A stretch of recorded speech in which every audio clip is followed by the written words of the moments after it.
Welcome to Bala cars. இப்போ நீங்கள் பார்க்க வர காரை பார்த்தீங்கன்னா மாருதி சுசுகி ஆல்டோ அப்படிங்கிற காரை பற்றி தான் பார்க்க போகிறோம். வாங்க வீடியோக்குள்ளே போகலாம்.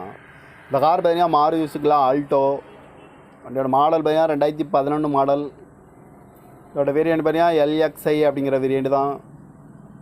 ஓனர் பார்த்தீங்கன்னா ஒரு ஓனர் தான் வருவாங்க அந்த வண்டிக்கு. இது ஒரு பெட்ரோல் வண்டி தான். கிலோமீட்டர் பார்த்தீங்கன்னா 61,000 கிலோமீட்டர் தான் ரன்னிங் ஆகிருக்கு. கம்பெனி சர்வீஸ் ரெக்கார்டோட வண்டி வருவாங்க. இதுக்கு இன்சூரன்ஸ் பார்த்தீங்கன்னா 24/10/2024 வரைக்கும் இன்சூரன்ஸ் எடுத்து வச்சுருக்காங்க. காரோட ப்ரைஸ் என்ன சொல்கிறாங்கன்னா 2,75,000 சொல்கிறாங்க. ரேட்டு குறைக்க முடியும்னு சொல்லியிருக்காங்க. குறைச்சி பேசி இந்த காரை பைப்பிங்கலாம்னு சொல்லியிருக்காங்க. ஏசி வந்துடும், பவர் ஷேரிங் வந்துடும், ரிமோட் லாக் வந்துடும். சீட் கவர்லாம் பார்த்தீங்கன்னா நியூ கவர் தான் போட்டிருக்கு. கார் பார்க்க வேண்டிய இடங்கள்னு பார்த்தீங்கன்னா தர்சன் கார்ஸ் ஈரோடு அப்படிங்கிற இடத்துல தான் அந்த கார் பார்க்க முடியும். TN 25 AP 4296 அப்படிங்கிற நம்பரில் தான் இந்த கார் இருக்குது அப்படின்னு இருக்காங்க. இதுக்கு ஓனர் பார்த்தீங்கன்னா ஒரு ஓனர் தான் வருவாங்க.